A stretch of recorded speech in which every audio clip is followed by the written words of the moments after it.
Hello সবাইকে। তো অনেক দিন তো হয়ে গেল আমি শ্বশুরবাড়িতে এসেছি। এবার যাওয়ার পালা। কালকে মুম্বাই ফিরে যাব। তো মুম্বাইতে যাওয়ার জন্য কি কি এখান থেকে আমি নিয়ে যাচ্ছি সেগুলো তোমাদের সাথে শেয়ার করছি।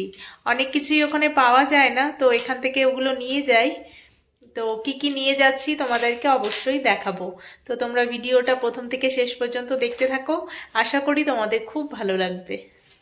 তো প্রথমেই নিয়ে নিচ্ছি একটি বাজার করার ব্যাগ। আমার হাজব্যান্ড একটি বাজার করার ব্যাগ নিতে বলেছিল। আসলে ওখানকার ব্যাগগুলো একটু বড় বড় হয়, তো কি হয় বাইকের সাথে লেগে ব্যাগটাও ছিঁড়ে যায় আর ব্যাগে থাকা জিনিসপত্রগুলোও নষ্ট হয়ে যায়। সেই জন্য একটা বাজার করার ব্যাগ নিয়ে নিলাম। আর নিয়ে নিলাম আতপ চাল। আমার বোনদের ধানের জমি রয়েছে, তো ওদের জমি থেকে ধান ভাঙিয়ে নতুন ধানের আতপ চাল বানিয়ে আমাকে দিয়েছে, তো সেটাই নিয়ে নিলাম। আর নিয়েছি নাড়ু। এবছর আমরা নাড়ু খাইনি জানেন, লক্ষ্মী পুজোর সময় আসাও হয়নি, আর নাড়ু টাড়ু বানানোও হয়নি, খাওয়াও হয়নি, সেই জন্য অল্প নাড়ু বানিয়ে নিলাম। আর তেজপাতাগুলো নিয়েছি, সেগুলো আমাদের বাড়িরই তেজপাতা। আর নিয়ে নিয়েছি একটা ছোট্ট ঘি, একটুখানি রাঁধুনি। রাঁধুনিটা আমি এখান থেকেই নিয়ে যাই, শুক্তো টুক্তো এগুলো খেতে খুব ভালো লাগে। আর নিয়ে নিলাম আলু চিপস। এই আলু চিপসগুলো বাড়িতেই দিয়েছি। আর নিয়ে নিচ্ছি দেখো লাফা শাক। এই লাফা শাকটা আমার আর আমার হাজব্যান্ডের খুব পছন্দের। আমার হাজব্যান্ড, আমি তো খেয়েছি, আমার হাজব্যান্ড তো খায়নি, তো ওর জন্যই অল্প করে নিয়ে যাচ্ছি। আর নিয়েছি পেঁয়াজ কলি। আর এই যে শীতের বেগুন। এখানকার বেগুনগুলো এত টেস্টি খেতে, আর ওখানকার বেগুনগুলো না ওপর দিয়ে রং করা, ওই রান্না করলে রং ছাড়ে আর খেতে একটু তেতো তেতো লাগে, ভালো লাগে না। তো শীতের বেগুন অল্প একটু নিয়ে যাচ্ছি, এত তো নিয়ে যাওয়া সম্ভব নয়, একটু একটু করে যতটুকু পারি নিয়ে যাই আর কি।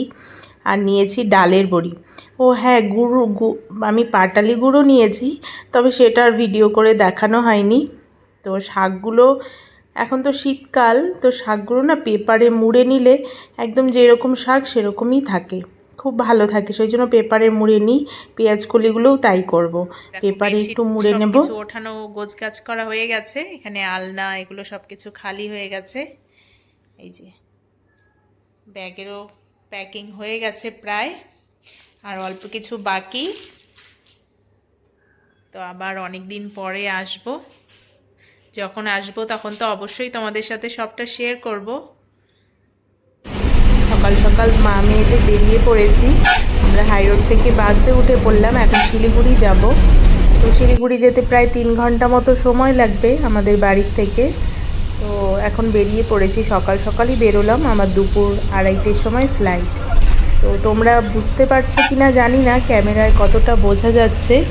দেখো একদম কাঞ্চনজঙ্ঘাটা কিন্তু একদম পরিষ্কার বোঝা যাচ্ছে। আজকে ওয়েদারটা খুব ভালো, সেই জন্য একদম পরিষ্কার দেখা যাচ্ছে।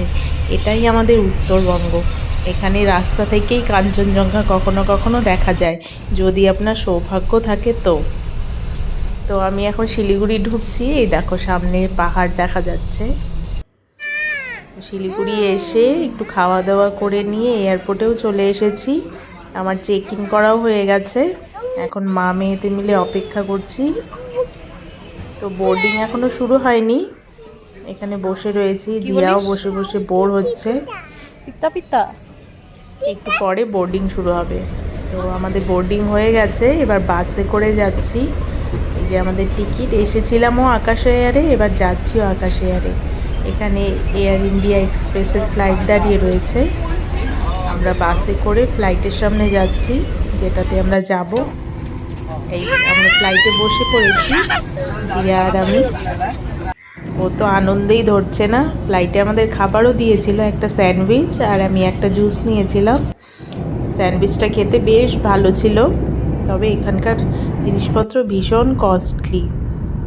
তো চলে এসেছি মুম্বাই, এই যে ইট পাথরের শহর।